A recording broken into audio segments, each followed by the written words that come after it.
Hello, everybody. Thank you for joining. I'm going to be talking today about a subject which is kind of close to my heart, in actual fact. It's a fantastic way of attaching a deeper sense of meaning to the inner self, to the self behind the stories. And so, what I'm going to do today, if you would like to join me, is to invite you on a journey to discover the parts of you, well, the part of you which is behind the parts of you, in actual fact, to discover the self behind the parts. So I like to talk, so I'll try and keep the talky bit as quick as possible. So I would say we'll probably do the hypnotic induction in maybe 10 minutes, 50 minutes, something like that. I'll give you a quick explanation as to what it is that I'm going through and why it is that I'm doing it first. So please forgive me that.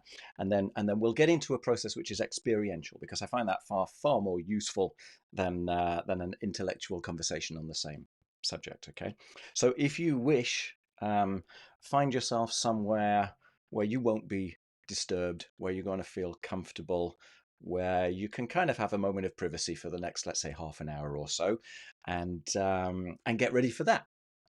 So what I'm going to talk about today is, well, if you saw on the description, what I talked about was the role of the hypnotherapist as really being there to help the individual leave that self-imposed veil of blindness. Okay, self-imposed blindness, and lift that and discover their true understanding of themselves.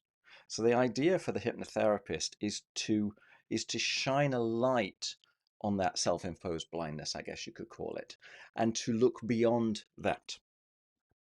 So in order to get into this experience, let's talk about what that self-imposed blindness is. And in order to do that, we need to start talking about our identity, our sense of our own understanding. Now, I'll try and keep this as quick as possible. I'm going to talk about parts. I'm going to talk a little bit about internal family system, both of which you could spend years talking about, and I'm going to try and compress all of that into about 5 minutes. So I'll do as best a job as I can, but if there are parts of it which aren't clear, please ask questions. So I'm perfectly happy for you to ask questions at any time during the session, other than obviously when we're doing the induction. Um, I gather in order for me to receive your questions, you need to be logged on. I had a couple of people that said that they sent questions last time and it didn't work. So I gather you need to be logged on into whichever system it is. You know, this is on Facebook, on LinkedIn, on YouTube, on Instagram. So I can't see all of you, and I'm gonna work this one through. And apparently there is a 10-second gap as well. But feel free if you wish to send a question, then do so. So let's talk about identity. Okay, what is identity? People tend to think that their identity is what they are, as if it is a thing. Whereas I look at identity as a process, as as identitying, as selfing, as a verb, as something that we do to ourselves that is fluid, that changes. Okay. Specifically today, what we're going to do is we're going to go on a journey, a hypnotic journey, to lift the parts of us that get in the way. So let's talk briefly about what parts are. Okay. So a part, let's consider that you have a particular goal in mind. There's something that you want to do. You're sure you want to do it, but for whatever reason, you're not getting on with it. Okay, you're procrastinating. You might say, despite the fact that I want to do it, it's as if there's a part of me which is dragging me back. That's an example of a part. Okay, imagine that there are a myriad number of characters inside your psyche, but they're all kind of running on autopilot. They just all feel a bit like you. You know, there is the playful part, there is the studious part, there is the competitive part, there's the part that just wants to go and submerge themselves in a warm bath. Yeah, there's the part that wants to go and run a marathon. There's the part that wishes to show off. There's the part that wishes to be, I don't know, the one that gets away with all of the things that some other part might think was too naughty to do so. There's a whole variety of elements of your characteristic which are running on their own rails in the background of your mind. And so sometimes these things come into conflict with each other. Sometimes, we're an organism, we're not a mechanism. And so we are capable of conflicting viewpoints at the same point of view, same time. And so these parts can be pulling in different directions. So that's a part, okay? Think of it like a committee of facets of yourself. A little bit like values, though, okay? So it's never possible to see all of your values at one moment because the values tend to exhibit themselves at the moment, at the opportunities, at the environments in which it's right to do so. It's a similar sort of process with your parts. So imagine that they're all kind of on the surface of the earth and the earth is rotating, and at certain points you can see certain ones going towards you, but there are others in the background which will rotate around at a different time. Okay, so there are all these parts, they're all like a committee of facets of yourself, characteristics of yourself, some of which at certain times are in the front, some of which are behind, and they're all in flux. Each of these has a certain set of habits, a certain set of fears, goals, levels of development. Okay, so that's basic parts. Then, if you want to go further into this, there is something, as I say, called internal family systems, and I heartily recommend that you look at this. So, internal family systems is a sort of a combination of parts theory and developmental theory. So, the idea with IFS is that these parts, not only are they kind of all motivated by their own set of goals, their own learnings. They're all working for you, but they all have their own kind of ways of getting there. They're all at different levels of development, and they've tended to become stunted by experiences that we've had in our life. So there's a childish, playful part of you, for example. Great, creative, playful part of you. But at some point in your life, maybe you're 7, maybe you're 17, who knows? But at a certain point in your life, you're having fantastic fun, you're laughing at the top of your voice, and somebody laughs and ridicules you for being childish, as a simple example, okay? And you learn at some kind of gut level, at some core level of you, because you don't like to be embarrassed, that that playful part of you can't be expressed in all environments. It needs to fit with the environment. And so you kind of limit it down. That part suddenly feels a little bit constricted. And so maybe it won't progress in a normal developmental fashion like otherwise it would have done had that traumatic experience have occurred. So all of these characteristics of ourselves, all of these different parts of ourselves have begun, from the day we're born. Let's say we have a blank slate of paper, and we start to experiment with the world. We start to create our understanding of ourselves, what we think we're good at, what we think we're bad at. We're powerless. We need to get our needs met. And so we start to work out what is approved of, what is disapproved of, what is good, what is bad, what is right, what is wrong, what is painful, what is pleasing. And then there are these moments, these staccato chance moments which occur, which teach us, they give us a conclusion that, okay, that part I need to be careful of. This part I need to be careful of. And we go through life making more and more of those conclusions. So we end up not only with a series of parts, but a series of parts that have been stunted by traumatic events, by significant events that we've come to understand start to define us in a certain way. Not only does that occur, but there'll be a few of those events that were so powerful that we've come to understand that that part of our character needs to be really, really limited. And so what happens in IFS, the way that they describe this, they say, okay, so these parts, you can categorize them in 3 different ways. So some of them will be exiles. Some will be so potentially embarrassing or so potentially shameful that I'm going to send them far, far away. I will never, ever expose those at all. Other parts will be managers. So these are the parts that we kind of know and understand. And so we'll use those to police the other parts to make sure that the system remains in balance. And then there are a few which they categorize as firefighters, which are effectively those types of characteristics that when something occurs, when we have an emotional spike, when we're triggered in some way and we don't like it, we'll immediately engage the firefighters to damp down whatever the issue is and find a way back to emotional equilibrium. So not only are all these parts in different phases of development, not only do they have their own goals and motivations, which are all serving your greater good, but they're also slightly being lent upon by your previous experience. So some are basically, for better want of a word, kind of unforgivable, unpermissible, and so we send them into exile. Others are being used in engagement to make sure that these unpermissible parts are locked down. And then these parts in the middle, these kind of firefighting parts that are used in a case of instant emergency. So apparently, if you buy into IFS, this is what is going on in our minds all the time. Now, this is going on in the back of our minds, so we don't normally notice it. We can tend to get a better idea of the exiles. We know the things that we shouldn't expose. We can kind of get a good idea of the firefighters. So when you feel and notice an emotional spike and you suddenly start running down on autopilot, you've been triggered by something, that tends to be a firefighter's response, which is just running on autopilot. The managers are much, much more subtle. They're much harder to discover.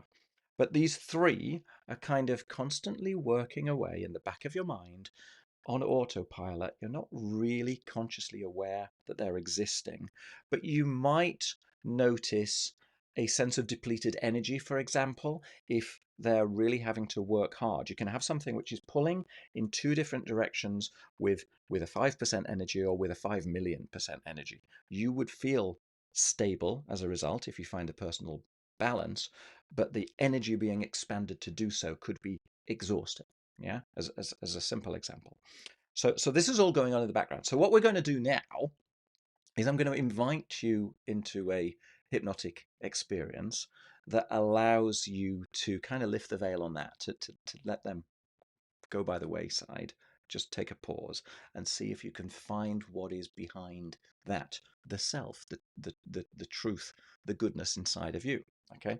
So if any of that sounds confusing, I can see there aren't any questions. If any of that sounds a bit weird, do rejoice. Okay. It is in confusion and uncertainty that we come to understand ourselves better. The reason why this is so important is because these firefighters, these exiles, and these managers, we're attaching significance to them. We're attaching significance to the different facets of our personality.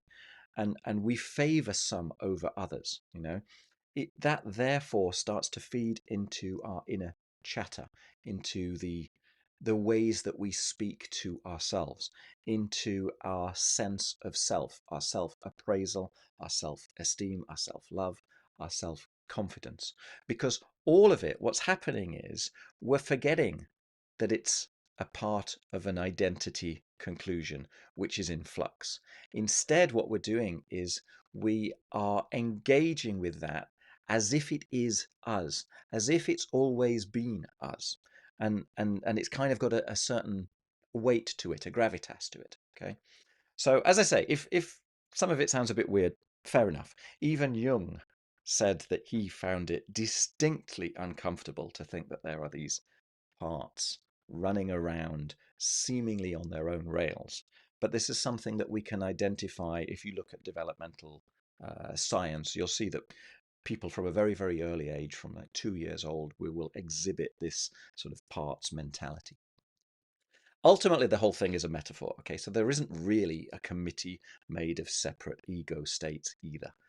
But it's a fabulously useful metaphor. It's something that I find it's very easy to interact with, to understand. Okay.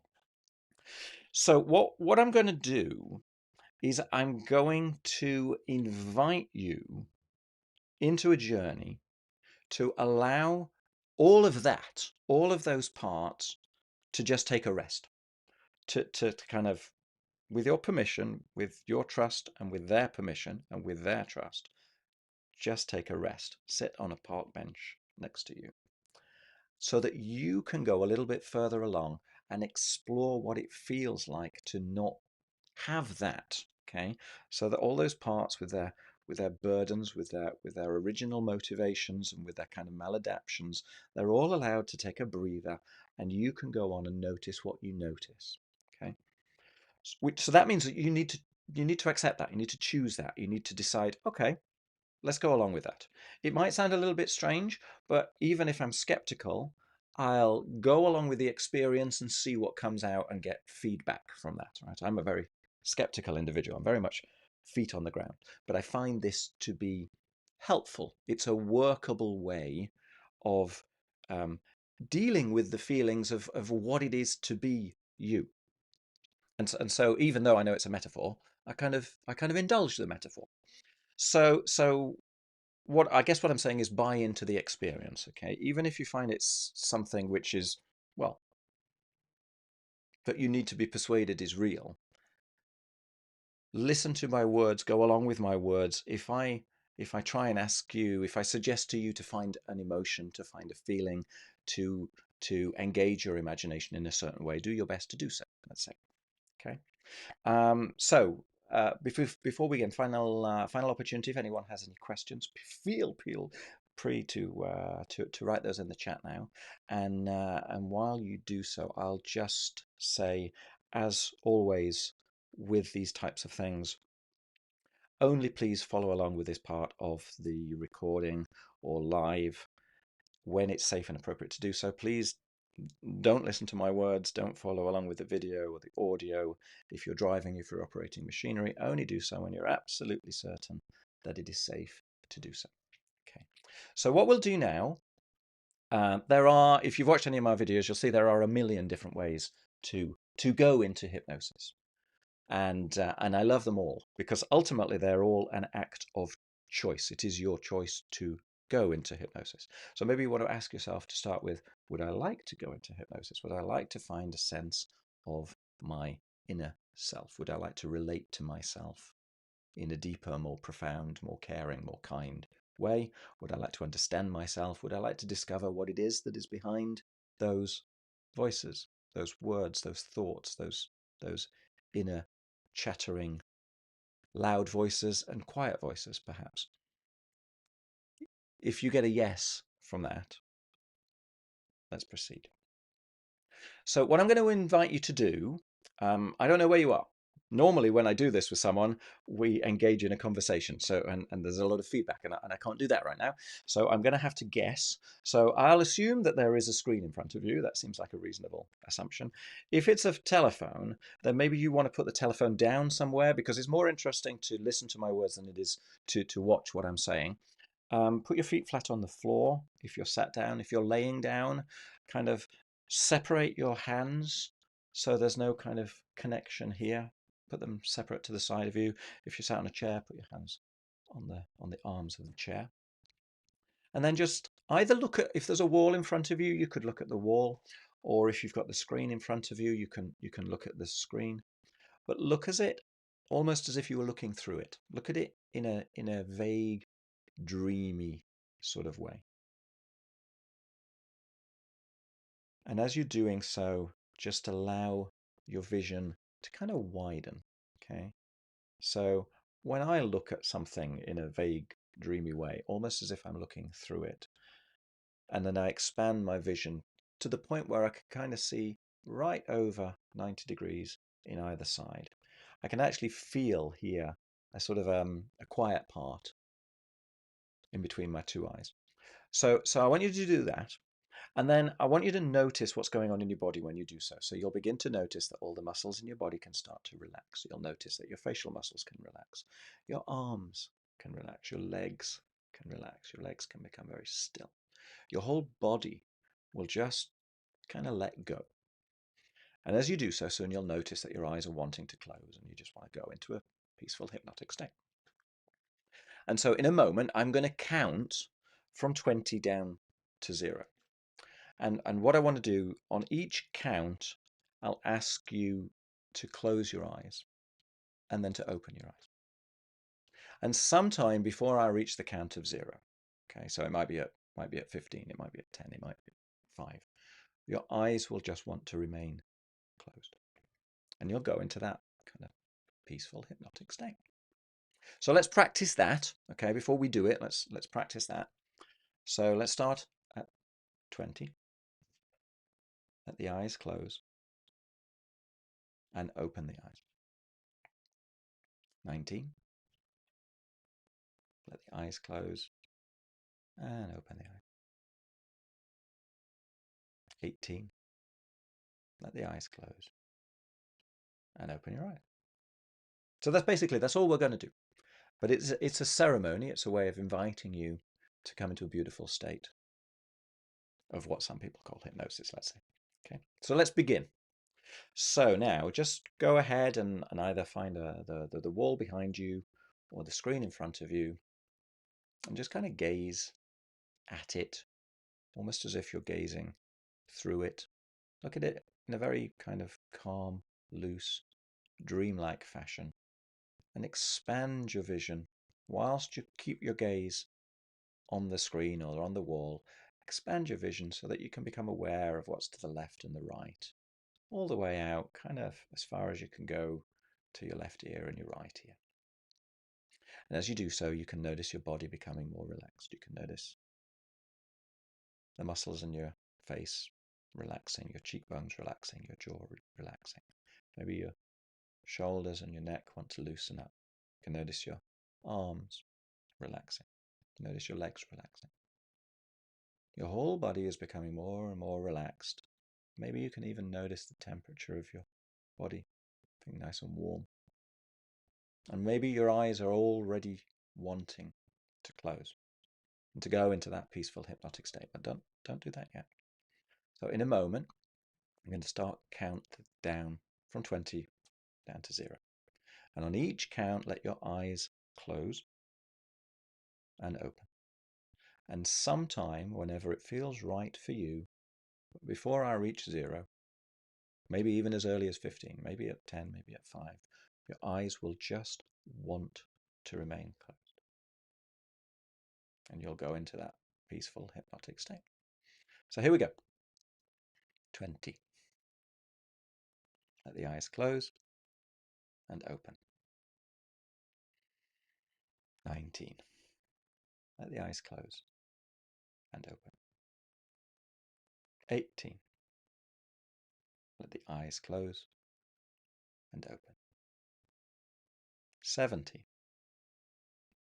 You know what to do. 60.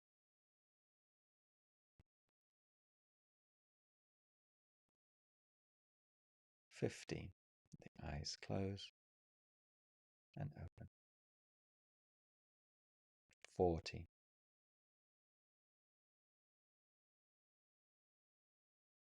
13. Just following along with my words.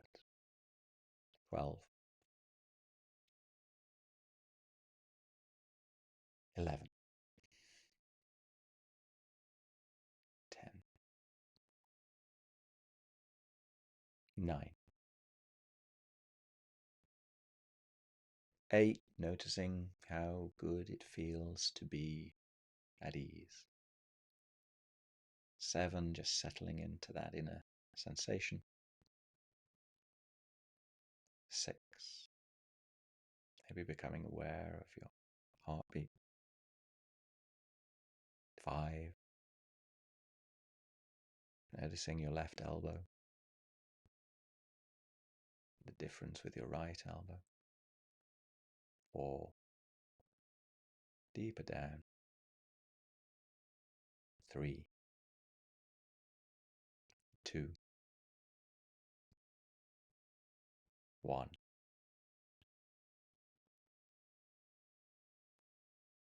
And 0.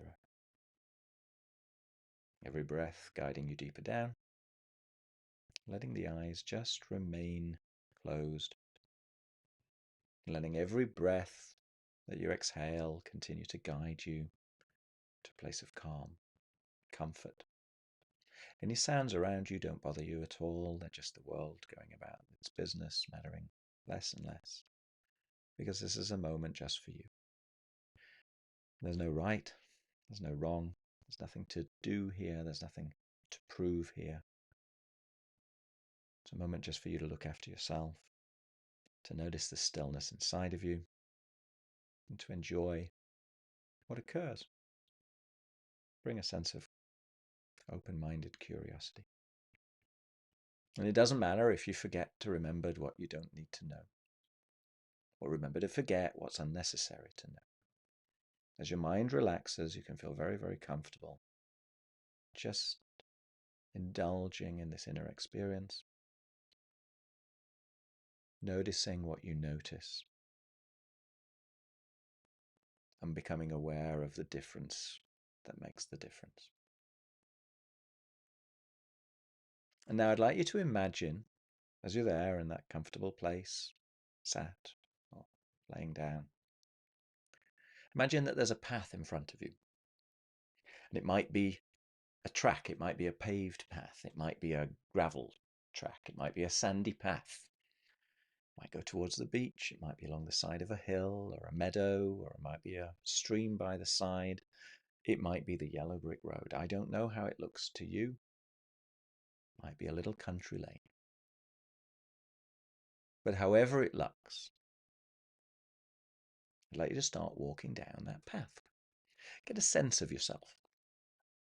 Walking down the path, maybe you can notice the feeling or the sound underfoot. Maybe you can imagine the scrunching of your feet on the ground, noticing what you're noticing, seeing what you're seeing. Maybe you can get a sense of the temperature of the air. Maybe the sun's out. Maybe it's a cloudy day. Whatever you notice. And as you're walking along, as I say, maybe you hear the crunch of your shoes, or maybe you're barefoot and you can feel the sensation of whatever is under your feet. Take in mind what I just described about those parts, those elements, those facets of your character, and imagining what all of those parts are like in your mind. And as you're wondering what it is that you're wondering, I'd like you to find a juncture, a junction, a fork on your path. Just a place where you can pause for a moment. Maybe there's a beautiful oak tree there. Maybe there's a park bench there. Whatever it looks like.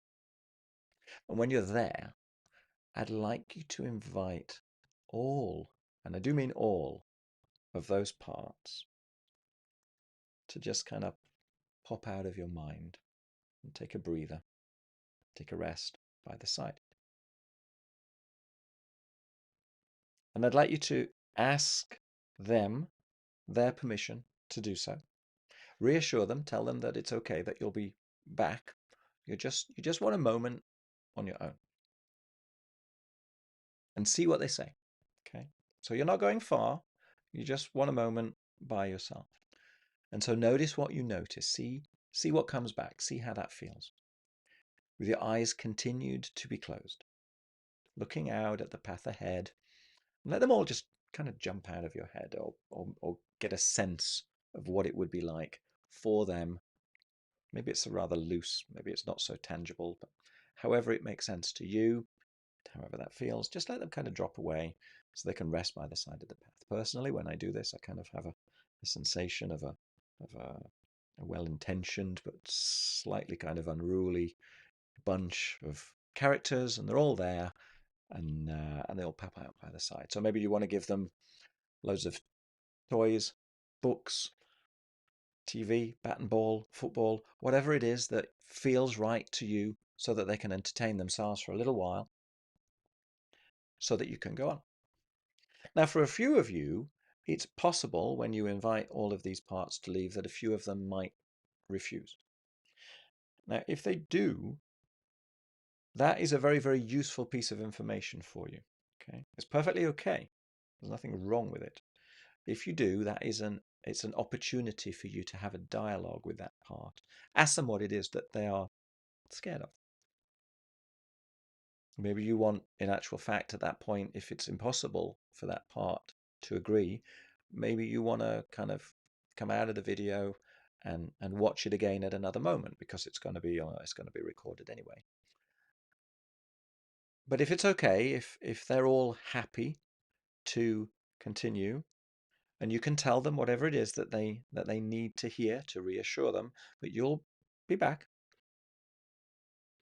So you can thank them, but you're just going to walk off down the path. It's very safe for you, and it's very safe for them. So however that makes sense,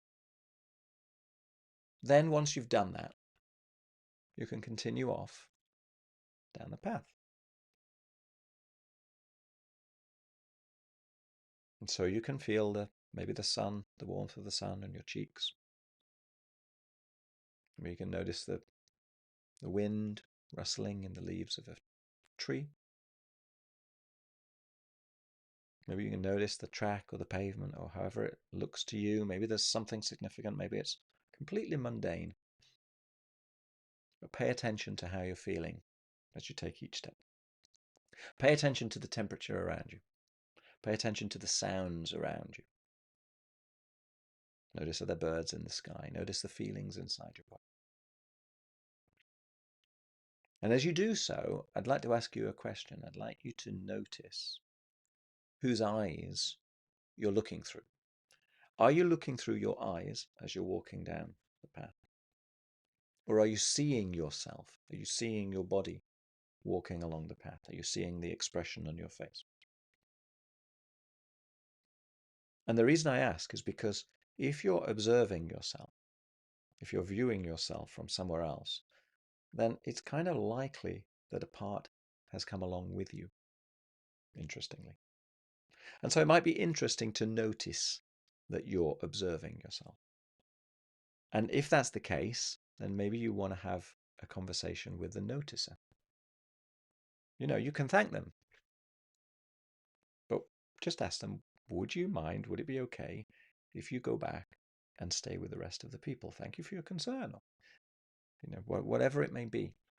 But invite them to go back and to sit with all the other parts, and that you'll be back soon enough, okay? And same thing, okay? If for whatever reason that doesn't seem right, that's okay. That you are an entity. You're allowed to come to your own conclusions. But it's in your interest to workable solution for that to occur, even if it might sound a little bit strange. Now, if you're looking through your own eyes, obviously just carry on walking. Enjoy what it is that you're enjoying, and notice what you're seeing. Maybe you want to notice how much lighter it feels, or maybe how much calmer you feel, or quieter you feel. And as you're walking along, seeing whatever it is that you see through your eyes, you might notice that you're having thoughts. And if you're having thoughts, ask yourself, what's the perspective of the thoughts? Because indeed, again, if you're having thoughts, it might well be that a part of you is speaking. It might be a part of you which is so ever present, so natural to you, that you've come to identify with it as you. And so whoever is the thinker in that moment, no matter how natural it might feel, let it ask the thinker, ask the one who's doing the thinking. Ask them what the thoughts are about. Ask them if that's useful. Are they necessary? And could you just have a moment by yourself for now with yourself? Would it be okay if that part could also go back and join the rest? Or maybe they just want to join you here, just wait for you here, and you'll go a little bit further along. Make sure that they know it's perfectly safe. You just want a moment to be by yourself. If there aren't any thoughts, wonderful. Just ignore my words and continue along the path. But again, if this part of you is a bit reluctant, have a chat with it as long as it needs. It's all okay. There's no right or wrong. It's just an experience. with an open-minded sense of curiosity, invite it to pause, and hopefully you can find a way so that that can occur. And if not, as I say, as before, might be better use that as an inroad to learn about a certain aspect of yourself and return to the video at a different time. If that's the case, you can open your eyes and you can ponder that. But on the assumption that you're now in a very calm, quiet state, your mind is thoughtful in a sort of a simple, connected way. You're observing, you're aware, but very present. I'll let you now wander off down that path with yourself for as long as you want to go, noticing how it feels, noticing your mind, noticing your body, noticing your feelings, becoming aware of how quiet it is, becoming aware of how the feelings inside of you can come and go, and that that's okay, and that your thoughts can come and go, and that that's okay, and that what remains is a very pure part of you, a very pure form of self, a somewhat expanded and somewhat quieter part, a serene element inside of you, because a person can always find a part inside of them that is quieter. And just carry on wandering if you wish to wander further, just enjoying, noticing what you notice, noticing what it's like to be just you. Noticing how quiet it is without all of those chattering voices. Just enjoy it. Take your time.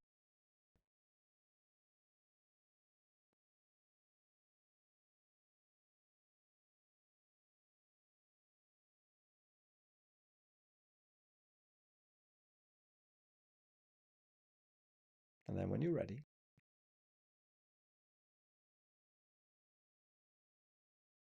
when you're very comfortable, very stable,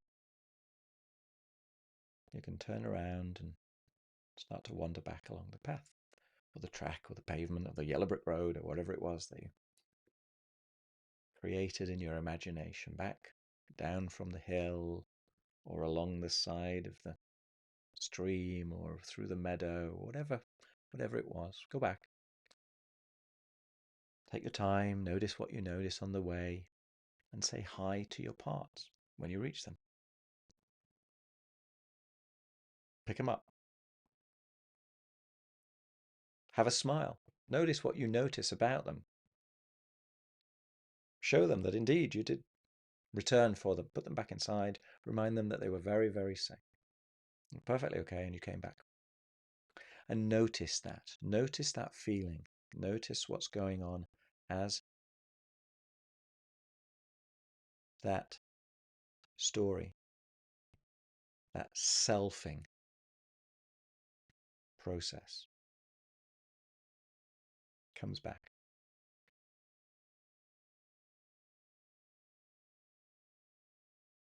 And if you return to this video, if you return to this as a recording at a later day, know that it'll be a similar process, but that the end result might be different, because each time it tends to be different. We come with our sensations at the time. Because as you do, you're starting to notice what it is to be you. You're starting to notice the stories of those parts, but with a sense of slight detachment, a sense of impartiality. And that's a lovely feeling. And the parts will feel less pressure for it, and you'll feel less pressure for it. And you'll start to be able to observe the differences. Almost imperceptibly start to be able to exert a sense of order inside of your mind. Because the self is starting to recognize itself. The self is starting to exert control, to take responsibility, to choose its responses.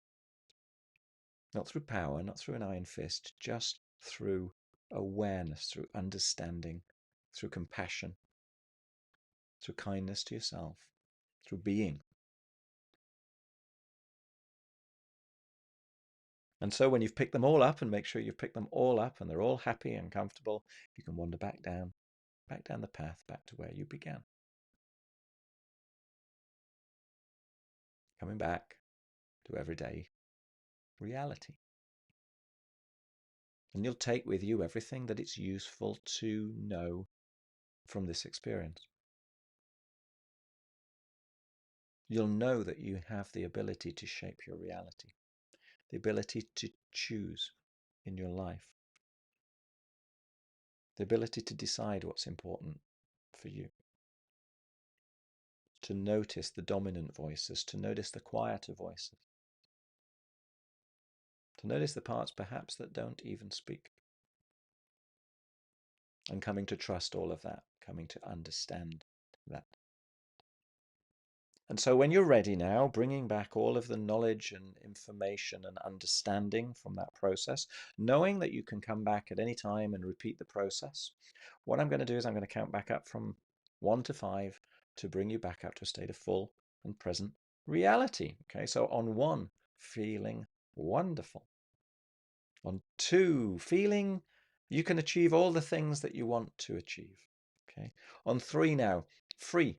Free to be the person that you always want to be, living life in the way that is right for you, free as a bird. On 4 now, for the people who are important for you, for the people that are most implicit in all of those stories by which you create your mind, but also on 4, rushing fresh spring water through your mind, through your eyes, so that on the next number 5, you can come back up to a state of full and present awareness, alive, awake, alert, and feeling absolutely wonderful. Maybe you can even feel like you've had a fantastic night's sleep, let's say, refreshed, alive, invigorated, taking a good couple of deep breaths, shake it off, and welcome back to the present moment. Now, if any of that brought anything up, feel free to contact me. I find it's a tremendous way to find a sense of inner peace inside of myself, to find a sense of calm, collectedness. So I hope that you enjoyed the experience. I've scheduled about 3 or 4 more of these over Christmas and the New Year. So one is going to be an opportunity just simply to bathe yourself in kindness, bathe yourself in love. So if that's something that you would appreciate, that you would benefit from, then please join me on that one. I think that one's the 27th of December. And then I'm doing 3 in fairly quick succession afterwards to set you up well for the new year. So thank you for watching. I hope that's of interest, and it's been 40 minutes, so that's a reasonable time. I didn't quite stick to my 30-minute target, but hey. Thank you very much for watching. Take care, and until next time, I'll wish you well. Goodbye.